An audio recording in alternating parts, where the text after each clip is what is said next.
Hi guys, okay, so today I'm going to do a review on the Clinique Superdefense SPF25 and the Age Defense Moisturiser combination to oily skin.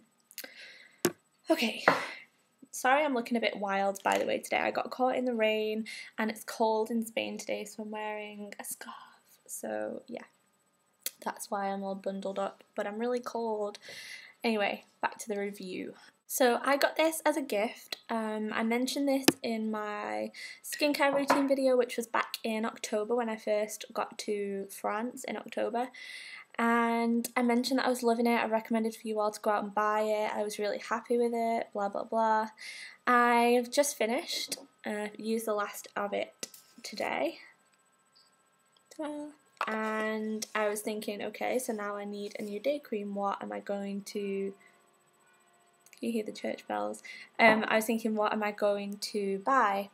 Do I want to repurchase it? I thought that I wanted to repurchase it, and so I did a little bit of internet research and not really happy with what I found, so I thought it was really important to share this with you because I was quite shocked, and I think you might be shocked too. I don't know if any of you use this. I know Laura Lollipop26 was using it at one point. I'm not sure if she still is, but yeah, I was kind of surprised by what I found. First of all, I'll just tell you the price of this. For 30 mils, it's £26, and for 50 mils, which is the size that I have here, it is £34. So it's more cost effective to buy it like this.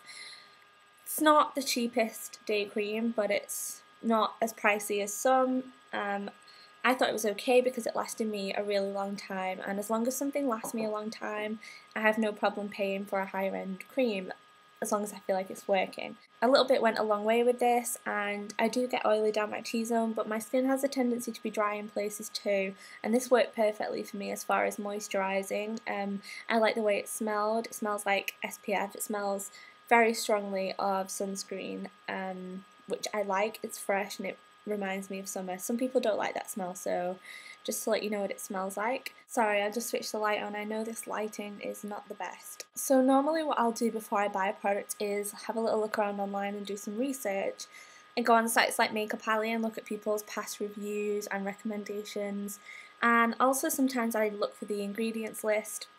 If you search a product name and ingredients, you tend to find forums that talk about whether the product is effective and things like that. So that's what I did when I was looking about this cream. Now for me, the main draw with this moisturiser was firstly the SPF. It's got an SPF of 25, which is higher than you tend to find in most day creams. You normally get something of about 10 or 15, so I was really pleased with the level of SPF in this, and that for me was a major draw. You know, it's a bit of a hassle every day to put a moisturiser on and find a moisturiser that works and then find an SPF that works, and so it's nice to have them, you know, in one handy kind of container that you can just rely on in the morning.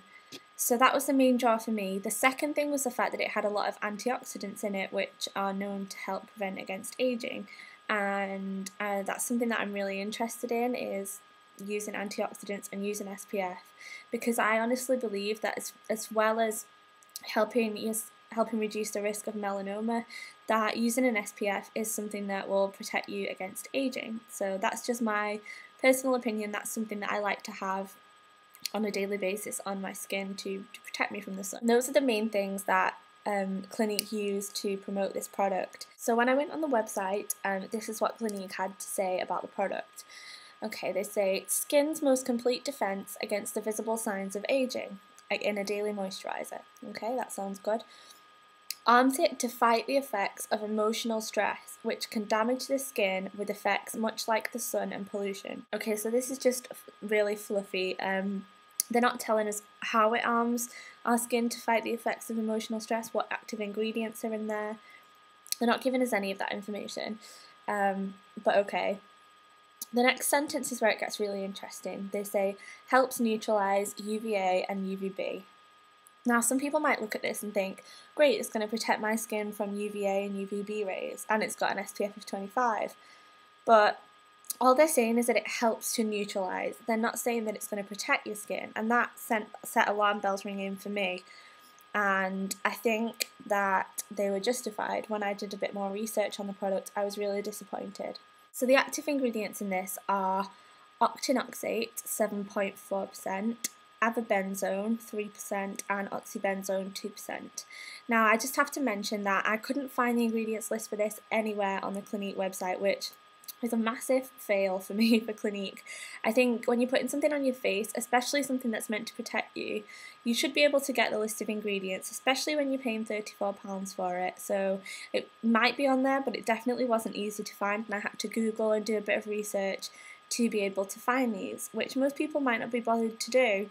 If I wasn't doing this review, I probably would have just given up and been distracted by something, so that was something that I wasn't too impressed with. And as far as I could see, going on different forums, these ingredients were not photostable. Now, if you don't know what photostability is, if something is photostable, it means that when it's exposed to daylight, it's still the same. It's stable and it's still effective in doing its job.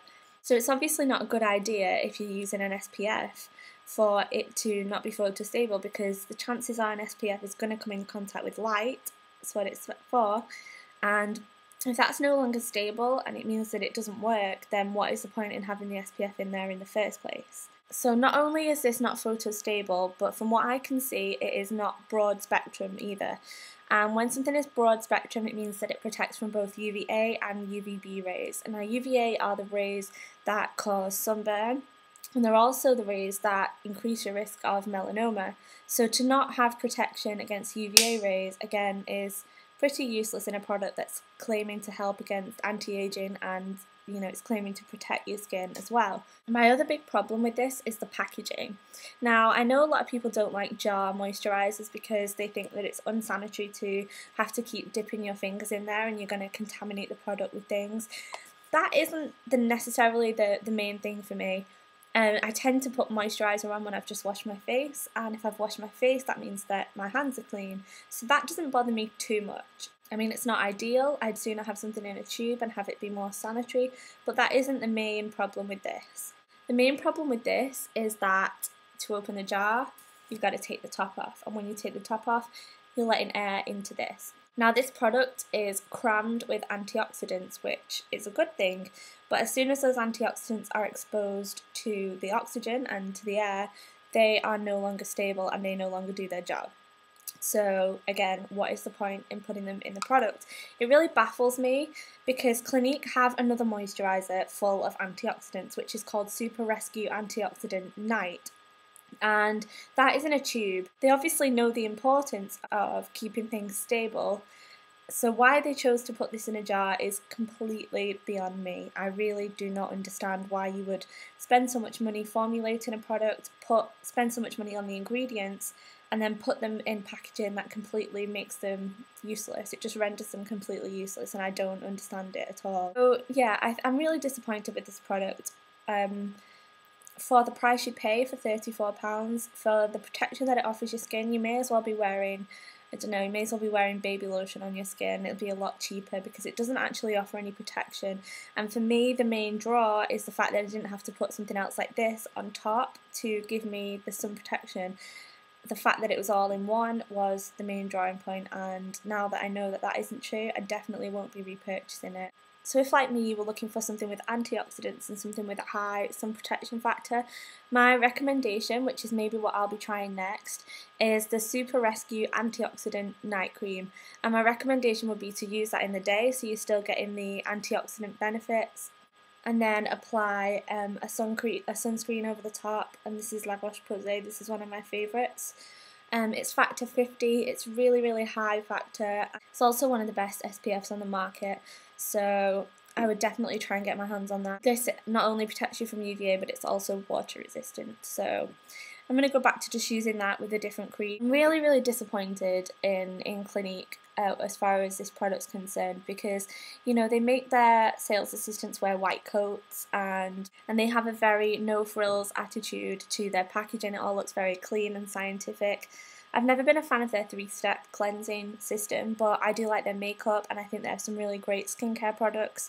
This just doesn't seem to be one of them, at least until they can sort out the SPF and the packaging.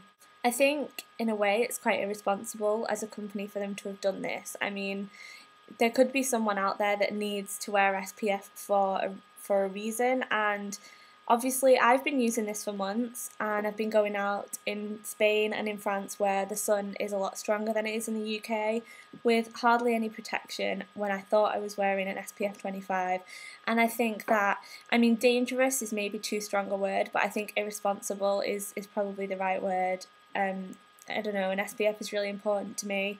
I also used this on my holiday in the Caribbean where the sun was a lot stronger, and I mean, on most days I did use this on top, so I was protected, but I just think that it is really irresponsible for a company to do that. We all know that companies kind of mislead us with this fluffy advertising speak, and that's one thing when maybe they're talking about getting rid of wrinkles. I mean, it's not right. When you're talking about getting rid of wrinkles, you're not going to be causing anybody any harm. But when you're talking about sun protection, it's a little bit more dangerous. You know, some people have very, very fair skin and their risk of melanoma is really high. And to market a product that makes it appear as though they'd be getting a lot of protection when in reality they're not really protected at all, I think is really, really shoddy. So I definitely won't be repurchasing this, and yeah, I'm sorry that this wasn't a more positive review, but unfortunately it's my honest opinion, and that's what I always try to give you anyway. So I'm going to go now. Thanks for watching, and I'll speak to you soon. Bye.